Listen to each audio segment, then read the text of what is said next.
Hi, I'm Artis Wodehouse, and I'm creating a video today to update the progress on my Gershwin piano roll project. The video will be in three parts. The first part will start from the 1990s and go up to just today with details of what happened in the interim. The second part, I want to just show a 1912 player piano and briefly describe how it works and how it interfaces with an original paper piano roll in order to create a credible performance. The third part of the video will be me actually pumping through a complete Gershwin piano roll made in 1919, his very famous hit tune Swanee, with him playing as it was encoded into a piano roll.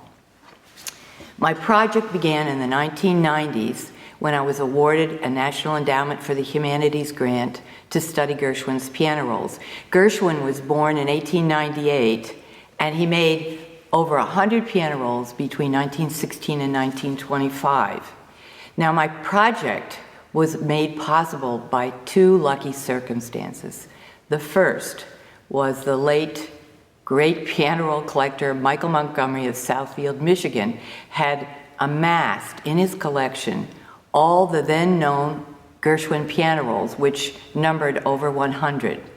But studying them, because they were paper rolls, was a problem. But with great good fortune, right at that period, which was around 1990, a man named David Quinlan devised the very first piano roll scanner. And what David did, given that Mike had generously allowed me to use his rolls, David scanned the rolls into MIDI data. And it was in that form I was very easily able to study them, put them in their historic context, and analyze them musically.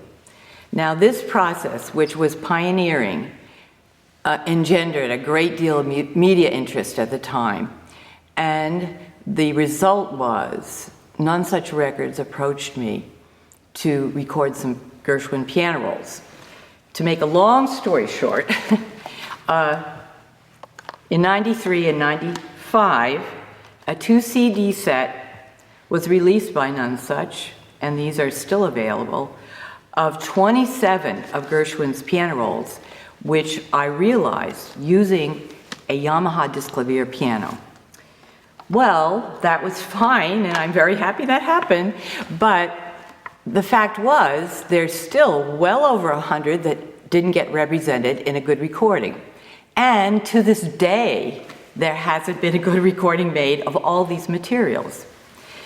So in the interim, I have become very involved in studying, restoring, collecting, and performing on antique keyboards from the 19th and early 20th century. And that suggested to me a new way to approach the materials that had not been touched on those 2 CD recordings. Now, I'm sitting in front of a beautifully restored 1912 player piano, such as one that Gershwin would have been familiar with.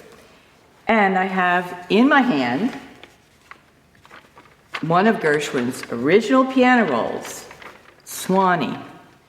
This was recorded by Gershwin in 1919, and he himself was the performer on this particular roll.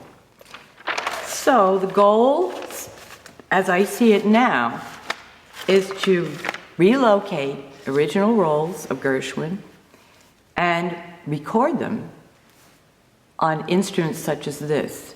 There are other instruments that would be used for a project of this kind, but this is the beginning instrument, the instrument that most people would have in their homes, with certain types of specifications that Gershwin would have been very familiar with. So what I'm going to do is, we've already started the project. This weekend, we recorded 25 of these materials that did not appear on the None Such CDs on this instrument. And this project will be ongoing. It's massive. And my plan is to put up audio and video samples on YouTube to keep people apprised of the progress. Now what I'd like to do is to open the piano up here, which is my piano, by the way. I acquired it for this project, and explain how it works and how Gershwin's role works with it to create this performance that you will hear at the end of the video. Well, here we are in front of my Bush and Lane 1912 player piano that was restored by Paul Manganaro in Coopersburg, Pennsylvania.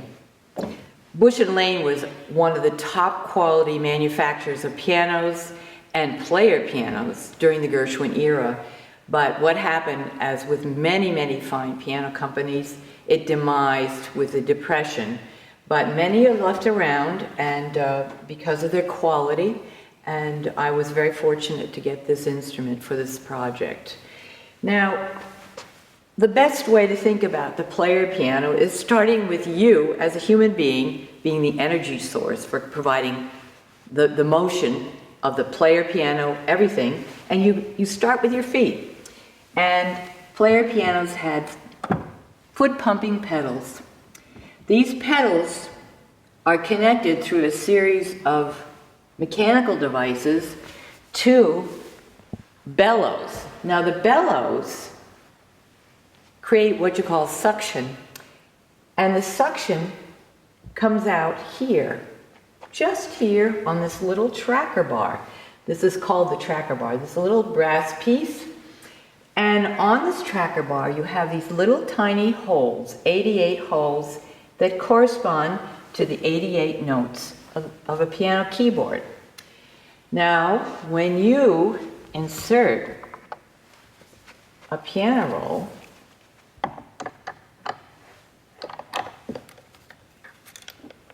and attach it to the take-up reel here,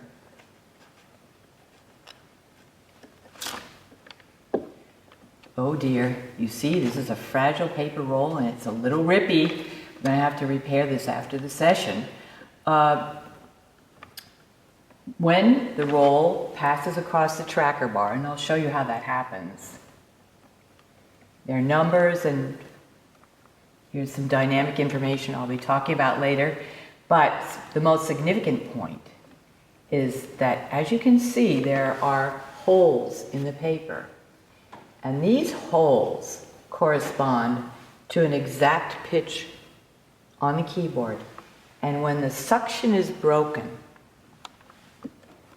through a series of tubing and mechanical devices, you can see it's pretty complex, it causes the hammer to fly to a key, the exact key that's on the roll at the exact time. You see they're all sort of in a staggered line because this note comes first, this note comes second.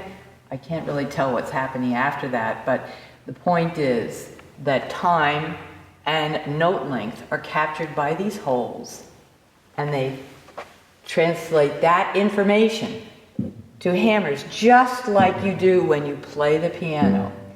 And that's what causes you to get the music out of a player piano from a paper piano roll.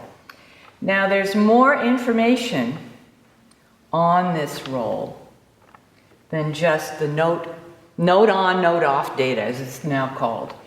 There's a number at the beginning that's circled here, and this roll says 70. Now that relates to the speed at which the roll has to pass over the tracker bar. And it's almost like a speedometer. And you set it using one of the series of levers that open up here. And this says tempo 70, and you can see the little needle goes to 70. And you just leave it on this player piano, and the roll will just keep spooling at a continuous speed of 7 feet per minute. Now here's some more information that is on this roll. These are these little tiny perforations right here. I didn't mention, but on the tracker bar itself, there's a big square hole that relates to this, what you call the sustain pedal on the piano. That's the pedal, some people call it the loud pedal, and it's a way of keeping the notes going without them being dampened by dampers, and it creates a loud sound. It's a way of mixing sounds together. It's a really wonderful tool that pianists use all the time. And so this is also encoded into this roll. Now, in this roll, well, you see its introduction. When you hear it, you'll understand that that is the introduction to the song. This is a song roll. And Gershwin's Swanee was a huge mega hit in 1919. And the words to the roll are printed right here. So as the roll plays through, if you're standing in front of the piano or foot pumping the roll, you can sing along with the roll. So that was very common for what were called word rolls. Now there's another thing that's really interesting that you see on these kinds of piano rolls, which are called basically 88-note rolls. You see at the very beginning this line, and it says PP, which is very soft, piano, soft, medium loud, MF, F loud, FF, very loud. And then you see this line. The line indicates that at the very beginning, the very explosive beginning of this piece, it has to be forte, loud, but then quickly it descends to piano. Then later, another big rise to forte, but for only a brief period, and then it's back to piano, and so forth. And this line continues throughout the roll. Now, why would that be there? Well, it's a way to guide the person foot pumping the roll to add dynamics. And it's called an expression line. And how do you add dynamics? Well, first of all, when you foot pump, you create a suction, but you can vary the suction through your own foot pumping to correspond with what's on these expression lines. You can also do some other wonderful little things that this instrument has, and most of these player pianos of this type had. They, first of all, this one has a button here. I put my fourth finger on it. You can add extra pedal if you want. You can add extra sustain if you'd like to do that. Then, beyond the encoded pedal indication, then you have these two other buttons. And what they do is what pianists do, which is if you want to bring out a melody in the right hand, you make the left hand softer. And of course, the reverse is true. If you want to make a melody stand out in the bass, you can soften the treble. So this is soft bass, so that these can be louder, and this is soft treble, so this could be louder here. So that's another control of expression that's possible on these early player pianos, essentially. Now, this is a silencer that's characteristic of Bush and Lane. It's not that important. But what I have here that Bush and Lane has on this instrument, and other player pianos don't necessarily have, but it is a nice lever to be able to use. Retard and accelerando. If you push this lever a little to the left, you can slightly slow the roll speed from 70 to less than 70. And conversely, you can pull it to the right and you can make the roll return to speed, or you can make it go a little faster. So you can tempo modify on this piano. And there are other things you can do using this wonderful little lever in conjunction with your foot pumping, so you can create essentially quite an expressive performance with what seem to be rudimentary controls. Now, I think I've covered everything, and now I'd like to perform the Swanee roll of Gershwin fully, realizing the dynamic line that's printed on the roll. I was going to recover the piano with its cabinet, but I think it's really kind of cool to look at it interior-wise as I'm playing through the roll. This wouldn't have been what most people would have done. They'd have it closed up. But you will see how the mechanism works. You'll see the hammers moving, and it'll be really cool.